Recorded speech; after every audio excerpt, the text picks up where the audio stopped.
야구야구 김영준입니다. 얼마 전 이승용 님이 토론토가 선수 영입에 어려움을 겪는 이유에 대해서 현지에서만 알 수 있는 영상을 만들었는데요. 못 보신 분이 있다면 꼭 보시길 추천드립니다. 호기 있게 스토브리그를 시작한 것과 달리 계속해서 거물급 선수들을 놓쳤던 토론토가 오랜만에 선수 영입에 성공했습니다. 토론토는 지난 시즌 중반 데려온 로비레이와 1년 800만 달러에 재계약한 바 있는데요. 좌완으로서 정상급이라고 할 수 있는 평균 93.7마일, 시속 151km에 해당되는 강속구를 자랑하고 9이닝당 11.8개의 삼진을 잡아내지만 9이닝당 7.8개의 볼넷을 내주는 구제불능의 제구력을 가지고 있는데요. 그나마 애리조나 때 9이닝당 9.0볼넷에서 토론토 이적 후 6.1볼넷으로 줄었고 토론토는 안정성보다 9위를 택했습니다. 그 밖에 지난 시즌 좋은 활약을 하다가 부상으로 포스트 시즌 로스터에 들지 못한 후 논텐더 됐던 AJ 콜과 초청 선수 계약을 맺고 워커 로켓을 두산으로 보낸 게 전부였던 토론토는 마침내 의미 있는 영입에 성공했는데요. 2019년 메이저리그 최고의 마무리이자 최고의 불펜 투수였던 커비 H와 계약에 합의했습니다. 아직 자세한 조건은 발표되지 않았지만 예이츠는 1년 500만 달러 이상을 원하고 있었습니다. 지금 막 세부 조건이 발표됐는데요. 보장 금액은 1년 550만 달러, 인센티브가 최대 450만 달러인 계약입니다. 이 정도면 충분히 도전해 볼 수 있는 영입이라 생각합니다. 지난해 토론토는 불펜 평균 자책점이 메이저리그 24위에 그쳤는데요. 일본에서 건너온 라파엘 돌리스가 5세이브 7홀드 1불론 평균 자책점 1.50에 대활약을 했지만 몬토요 감독의 양아들 소리를 들으며 21경기에서 평균 자책점 9.92를 기록한 후 SK 와이번스에 입단한 윌머 폰트를 비롯해 실망스러운 선수가 상당히 많았습니다. 특히 2018년 휴스턴과 토론토에서 26세이브 노블론, 2019년 토론토에서 23세이브 1불론이었던 켄 자일스가 시즌 시작과 동시에 이탈함으로써 토론토는 마무리 공백이 시달려야 했는데요. 커비 예이츠는 토론토의 마무리 문제를 단숨에 해결해 줄 수 있는 선수입니다. 그럼 예이츠가 어떤 선수인지 알아보겠습니다. 하와이에서 태어나 자란 예이츠는 애리조나 야바파이 대학에 진학하는데요. 야바파이 대학은 커뮤니티 칼리지지만 커트 실링, 콜 카룬, 윌리 카룬, 메릴 켈리, 켄 자일스 등을 배출한 학교입니다. 대학 때 토미존 수술을 받은 예이츠는 드래프트 지명을 받는데 실패한 후 템파베이에 입단하는데요. 2016년 29세 시즌까지 통산 성적이 98경기 평균 자책점 5.25였던 예이츠는 2017년 인생의 전환점을 맞이합니다.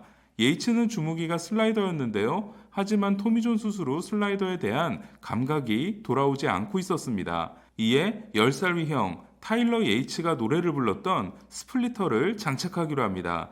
2016년을 양키스에서 보낸 예이츠는 다나카를 찾아가 도움을 요청했고 다나카는 친절하게 그립을 알려주는데요. 또한 템파베이 시절 동료였으며 스플리터 전도사로 유명한 알렉스 콥과 겨울 훈련을 함께하면서 스플리터를 최고의 구종으로 만드는 데 성공합니다.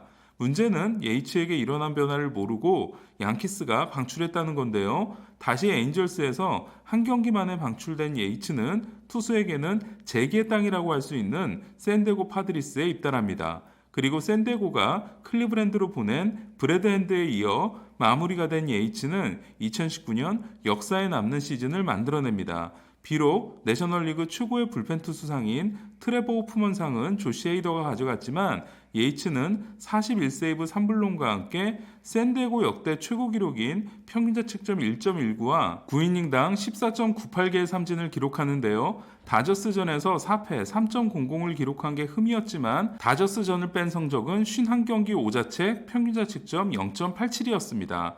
2019년 예이츠는 패스트볼로 50개, 스플리터로 51개의 삼진을 잡아내는데요. 평균 93.5마일에 패스트볼도 묵직했지만 스플리터가 역시 최고의 무기였습니다.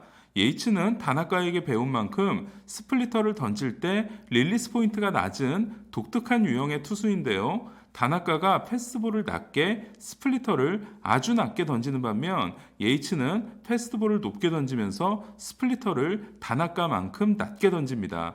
그럼에도 평균적인 스플리터보다 평균 4인치가 더 떨어지고 좌우 무브먼트 또한 최고 수준을 자랑합니다.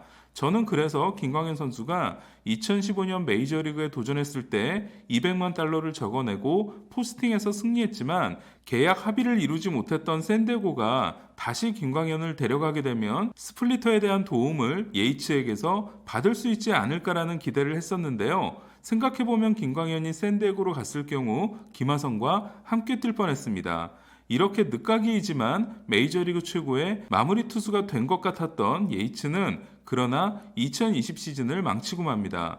6경기에서 4와 3분의 1이닝 7피안타 6실점, 평균 자책점 12.46을 기록함으로써 하필이면 FA를 앞둔 시즌을 망치는데요. 예이츠는 대학 시절 이후 처음으로 팔꿈치 수술을 받게 됩니다. 그나마 다행인 건 2차 토미존 수술이 아니라 팔꿈치 뼈 조각 제거 수술이었다는 건데요. 많은 투수들이 토미존 수술은 복귀 시즌에 바로 감이 돌아오지 않는다고 말하는 반면 뼈 조각 제거 수술이나 유리체 제거 수술, 뼈를 깎아내는 수술은 그보다 나은 것으로 알려지고 있습니다.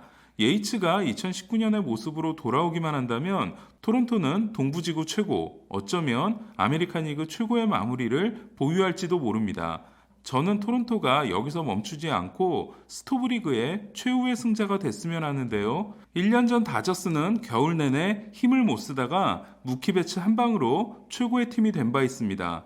현재 토론토는 뉴욕 매츠와 조지 스프링어 2파전, 그리고 트레버 바우어를 두고 다저스와 경쟁하고 있는 것으로 보입니다. 스프링어는 고향인 코네티컷주에서 가까운 팀을 선호하기 때문에 매츠가 유리하고, 이에 토론토는 매츠를 크게 능가하는 계약을 줘야 스프링어를 영입할 수 있는데요. 여러분이 토론토 단장이고 한 명을 고를 수 있다면 스프링어와 바우어 중 누구를 선택하실 건가요? 저라면 스프링어를 고르겠습니다. 한편 다소 놀라운 소식이 전해졌는데요. 김하성을 영입하고 내야를 두텁게 한 샌디에고가 프로파와 재계약을 추진한다고 합니다. BA 1위 유망주였던 프로파는 2019년 오클랜드로 건너가 20홈런을 기록했지만 타율 2할 1푼 8리, 출루율 3할 1리에 그쳤고 지난해는 다시 샌디에고로 옮겼는데요. 샌디에고 프렐러 단장은 프로파의 지난해 성적이 나쁘지 않았다고 생각하는 것 같습니다. 프로파는 장타율은 4할 2푼 8리로 아쉬웠지만 타율 2할 7푼 8리와 출루율 3할 4푼 3리는 커리어 하이에 해당됐습니다. 무엇보다도 프로파는 프렐러 단장이 텍사스 해외 담당 스카우팅 디렉터 시절 프로파와 직접 계약을 했을 정도로 프로파에게 큰 애착을 가지고 있습니다. 샌디에고는 계속해서 다저스와 비교했을 때 가장 부족한 부분인 뎁스를 채워나가는 작업을 진행하고 있는데요. 체인지업 장인 조이 루케시를 매치로 보내는 삼각 트레이드를 통해 우한 선발 조 머스그로브를 피츠버그에서 데려왔습니다. 머스그로브는 지난해 1승 5패에 그쳤지만 평균 자책점 3.86과 함께 9이닝당 12.5개의 삼진을 잡아내는 브레이크아웃의 조짐을 보여줬습니다. 그럼 저는 스토브리그의 이적과 계약 소식을 계속해서 발빠르게 전해드리겠습니다. 이상 김영준의 야구야구였습니다.